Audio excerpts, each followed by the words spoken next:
अध्याय 4।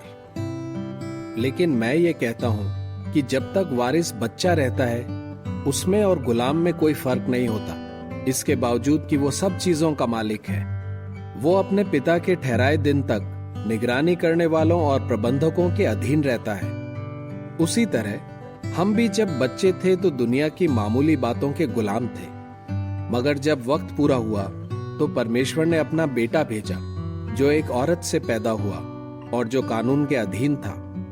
परमेश्वर ने ये इसलिए किया कि जो कानून के अधीन है उन्हें खरीद कर छुड़ा सके और हमें बेटों के नाते गोद ले सके। तुम बेटे हो, इसलिए परमेश्वर ने वही पवित्र शक्ति जो उसके बेटे को दी गई थी हमारे दिलों में भेजी है, और ये अब्बा पिता पुकारती है। तो अब तुम गुलाम नहीं रहे बल्कि बेटे हो, और अगर बेटे हो तो परमेश्वर ने तुम्हें वारिस भी बनाया है। जब तुम परमेश्वर को नहीं जानते थे तब तुम उनकी गुलामी करते थे जो ईश्वर हैं ही नहीं। मगर अब जब तुम परमेश्वर को जान गए हो, या यूं कहें कि अब परमेश्वर तुम्हें जानता है, तो फिर तुम क्यों दुनिया की उन मामूली बातों की तरफ मुड़ रहे हो जो गई गुजरी और बेकार है, और क्यों दोबारा उनकी गुलामी करना चाहते हो? तुम बड़े ध्यान से खास दिन, महीने, समय और साल मनाते हो। मुझे डर है कि मैंने तुम्हारे लिए जो कड़ी मेहनत की है वो बेकार तो नहीं गई। भाइयों, मैं भी पहले वैसा ही था जैसे आज तुम हो, मगर मैं अब वैसा नहीं हूं, और तुमसे विनती करता हूं कि तुम भी मेरे जैसे बनो।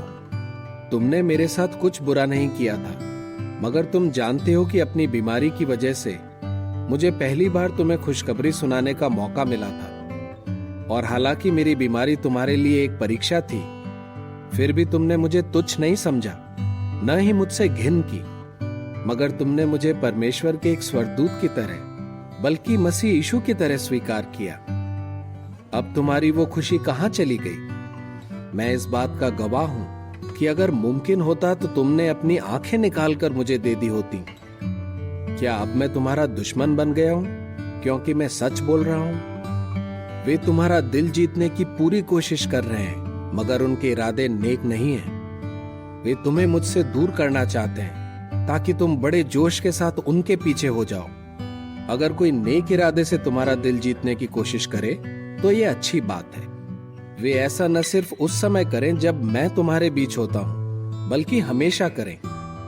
मेरे प्यारे बच्चों, जब तक मसीह तुम्हारे अंदर तैयार नहीं हो जाता तब तक मुझे तुम्हारे लिए फिर से प्रसव पीड़ा होती रहेगी।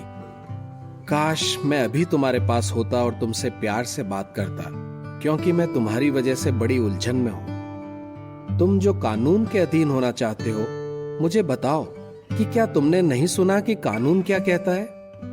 मिसाल के लिए लिखा है कि अब्राहम के 2 बेटे हुए थे, एक दासी से और दूसरा आजाद औरत से।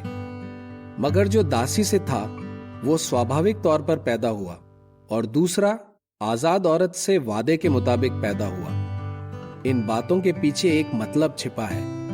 इन 2 औरतों का मतलब 2 करार हैं। एक सीने पहाड़ पर किया गया था जो गुलामी करने के लिए बच्चे पैदा करता है, और ये हाजिरा है। हाजिरा मानो अरब का सीने पहाड़ है और आज की यरूशलेम के समान है, क्योंकि यरूशलेम अपने बच्चों समेत गुलाम है। मगर ऊपर की यरूशलेम आजाद है, और वो हमारी माँ है, क्योंकि लिखा है, हे बांझ औरत, तू जिसके बच्चे नहीं होते खुशियां मना, तू जिसे बच्चा जनने की पीड़ा नहीं हुई खुशी से जय जयकार कर, क्योंकि छोड़ी हुई औरत के बच्चे उस औरत के बच्चों से ज्यादा हैं जिसका पति उसके साथ है। भाइयों, तुम भी इसहाक की तरह वे बच्चे हो जो वादे के मुताबिक पैदा हुए हैं। मगर जिस तरह स्वाभाविक तरीके से पैदा होने वाला पवित्र शक्ति से पैदा होने वाले पर जुल्म करने लगा, वैसा ही आज है। मगर शास्त्र क्या कहता है? इस दासी और इसके लड़के को घर से निकाल दे, क्योंकि दासी का लड़का आजाद औरत के बेटे के साथ वारिस हरगिज नहीं बनेगा।